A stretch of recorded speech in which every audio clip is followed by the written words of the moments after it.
네, 안녕하세요. 8주차 예습 강의를 시작하기 앞서서 7주차 복습 강의를 하고 진행하겠습니다. 8주차 생각보다 내용이 얼마 없어서 다행이었어요. 좀 그림만 봐서는 좀 복잡해 보일 수 있는데 내용을 보면 뭐 크게 많지 않은, 그래서 그 개념 정리도 딱 2장이에요. 딱 2장. 3장 아니고 2장입니다. 자, 일단 7주차 복습 강의 시작하겠습니다. 저희가 저번 시간에 배웠던 것을 보면 좀 암기할 사항이 좀 많았어요. 저희는 판 경계를 배웠는데 총 몇 가지였죠? 3가지였어요. 첫 번째 발산형, 두 번째 수렴형, 세 번째 보존형이 있었죠. 근데 수렴형에는 또 2가지가 있다고 그랬어요. 수렴형에는 섭입형, 그 다음에 충돌형, 이렇게 있었죠. 자, 여기서 이렇게 우리가 암기해야 할 부분은 이 3가지를 잘 구분하는 거거든요. 자, 일단 발산형은 어때요? 이름만 들어도 이렇게 발산하면서 그 판이 새로 생성되겠죠. 판 생성이고, 수렴형에서는 오히려 판이 소멸되고, 보존형에서는 이름에서 알 수 있듯이 판이 그대로 보존됩니다. 그렇게 하면 되고, 그 다음에 여기서는 멘틀의 대류가 상승하는 곳이고, 그 다음에 여기서는 멘틀의 대류가 하강하는 곳이고, 여기서는 그 어긋나는 곳이라고 말씀을 드렸어요.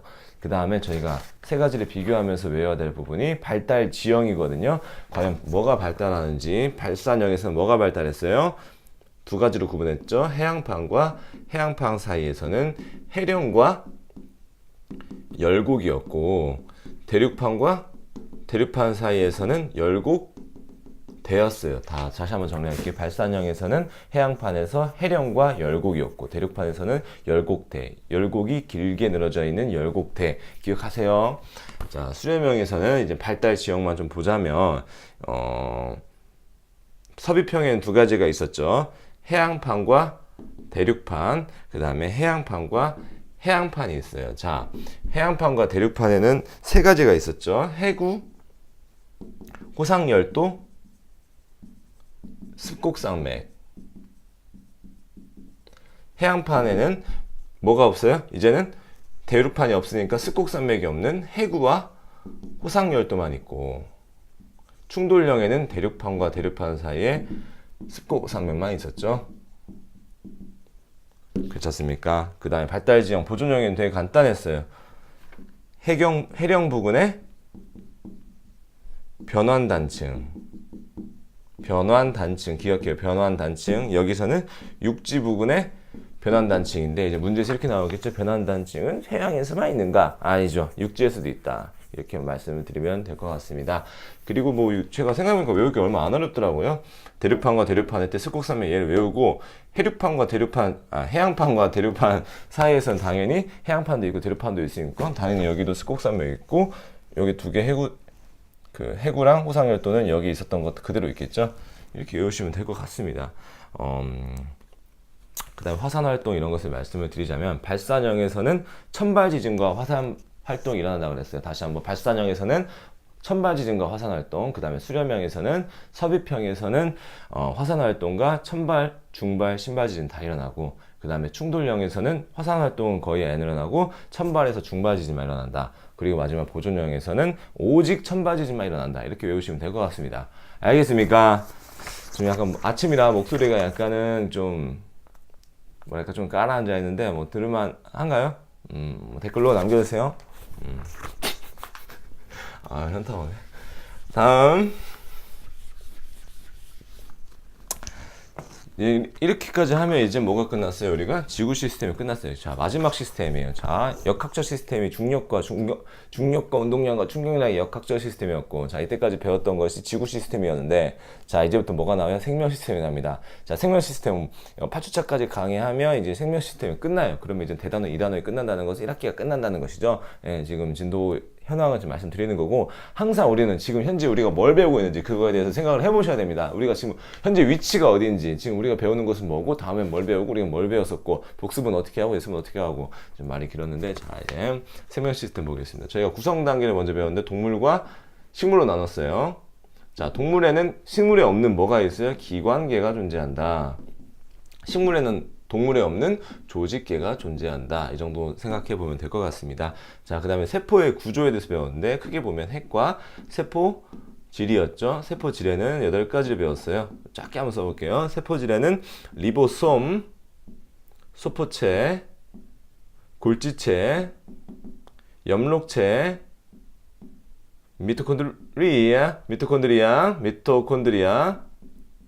액포, 세포막, 세포벽이 있었어요. 자, 여기서 지금 식물에만 존재하는 게 뭐가 있어요? 엽록체, 액포, 세포벽이 있겠죠. 자, 리보솜에는 단백질을 합성한다는 거. 이제 8주차 때 이제 단백질을 만드는 과정에 대해서 전사와 번역에 대해서 배우는데 그때 리보솜이 큰 활약을 하게 됩니다. 예스!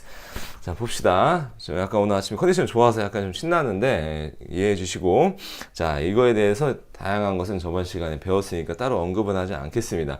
자, 이 중에서 우리가 좀 관심 있게 보는 게 뭐예요? 세포막이에요. 그래서 세포막에 대해서 좀 더 자세하게 배우게 됐죠. 세포막은 뭐랑 뭘로 이루어졌어요? 인지질과 단백질로 이루어져 있고, 얘네들은 두 가지 특징이 있었어요. 유동성이 있고 선택적 투과를 한다 그랬습니다. 자, 그럼 선택적 투과? 아무거나 투과 안 하고 선택적으로 투과한다는 것이죠. 그 다음에 저희가 구체적으로 배웠던 것이 과연 인지질을 통해서 뭐가 통과되고 단백질을 통해서 뭐가 통과되냐 배웠는데, 인지질에서는 분자의 크기가 좀 작은 친구들, 분자 크기가 좀 스몰한 친구들이고, 여기서는 분자의 크기가 좀 큰 친구들이에요. 그림만 봐도 알듯이 그 단백질의 통로가 더 커요. 크기가 당연히 큰 게 통과하지 않을까라는 생각을 하시면 외우기 쉬울 거예요. 자, 그 다음에 여기서는 지용성 물질이 통과를 하고, 여기서는 수용성 물질이 통과를 한다고 생각하면 됩니다. 자, 인지질이 결국 뭐예요? 지질이잖아요. 지질은 지용성이니까, 지질이 지용성이니까 지용성 물질이 통과하겠죠? 이렇게 보시면 될 것 같아요. 괜찮습니까? 그래서 마지막 나왔던 것이 삼투인데, 삼투를 어떻게 했습니다. 봐봐요. 이거 어떻게 배웠냐? 동물 세포와 식물 세포를 각각 용액에 넣었는데, 과연 그 용액이 그 세포의 농도보다 큰지 작은지 같은지에 대해서 배웠습니다. 일단 동물은 간단한데 식물이 약간 특이했던 점이, 그 부피가 증가하더라도 세포벽 때문에 어느 순간 일정하게 되고, 그 다음에 부피가 작아지더라도 갑자기 어떤 게 일어나요? 원형질 분리라는 게 일어나서 세포막이 떨어져 나간다는 거, 그렇게 배웠습니다. 자, 이렇게 하면 7주차가 마무리될 것 같고, 지금 약간 펜이 떨어졌는데 지금 펜 좀 새로 할게요.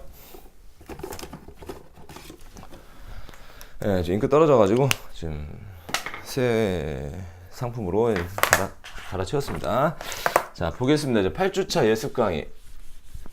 자, 봅시다. 8주차 엄청 간단해요. 저희가 처음 배우는 것이 물질, 대사와 효소예요. 자, 물질, 대사와 효소. 그래서 저희는 물질, 대사에 대해서 배웁니다. 과연 물질, 대사가 뭐고, 그거의 종류는 동화작용, 이화작용이 있는데 과연 각각 의미하는 것은 뭐고, 그거에 대한 예시는 뭔지 보게 될 거고요.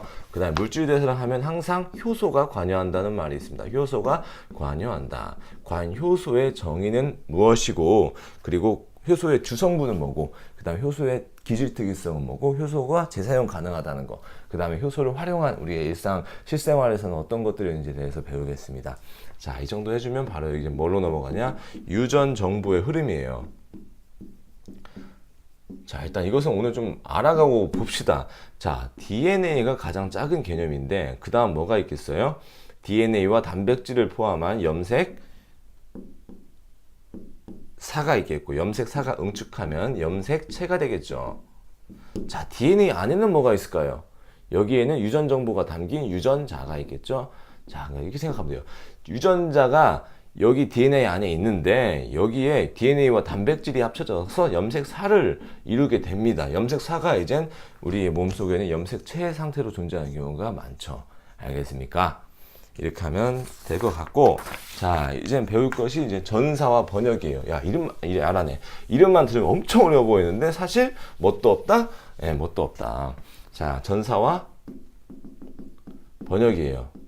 자, 우리가 저번에 핵산 배울 때 뭔 말을 배웠어요? 제가 DNA에서 유전 정보를 저장하고 RNA는 전달하는 역할을 한다. 그거에 대해서 자세하게 배우는 겁니다. 자, DNA에서 RNA로 가서 얘가 단백질을 만드는 그 과정에서 여기 사이를 전사라 그래요. 자, RNA 유전 정보를 DNA에 있는 유전 정보를 RNA에다가 전사시킨다. 과연 이 말의 뜻이 뭔지 궁금하시지 않아요? 전사? 그 다음에 RNA의 단백질 그 유전 정보를 따라서 단백질을 생성하는 리보솜에서 일어나는 일인데 이제 번역에 대해서 배우게 됩니다. 과연 그 장소는 어디고 여기서 나오는 개념이 지금 코돈이라는 개념이 있는데 이름만 들으면 엄청 어려워 보이는데 사실은 별거 없는 코돈에 대해서 배우고 그 다음에 이제 상보적 염기에 대해서 한 번 더 정리를 하게 됩니다. 상보적 염기 저희가 DNA에 있는 뭐가 있었어요? 염기 A, T, CG가 있었고 RNA에서는 A, U, CG가 있던 거 자 기억하시죠? 그 다음 마지막에는 유전자 이상에 대해서 배우는데 이제 페닐케톤 요증과 남모양 적혈구 이상증 남모양 적혈구 이상이 생겨서 나오는 남모양 적혈구 빈혈증 이거에 대해서 배우게 됩니다. 자 기대가 되십니까? 자 2장밖에 안 되고 아마 뭐 진도가 빡빡하진 않을 거예요. 그래도 이번 시간 끝나면 큰 대단원 2단 마무리 되는 거니까 행복한 마음으로 이번 다음 주 화수에 오는 걸로 합시다. 그렇게 하도록 합시다. 감사합니다.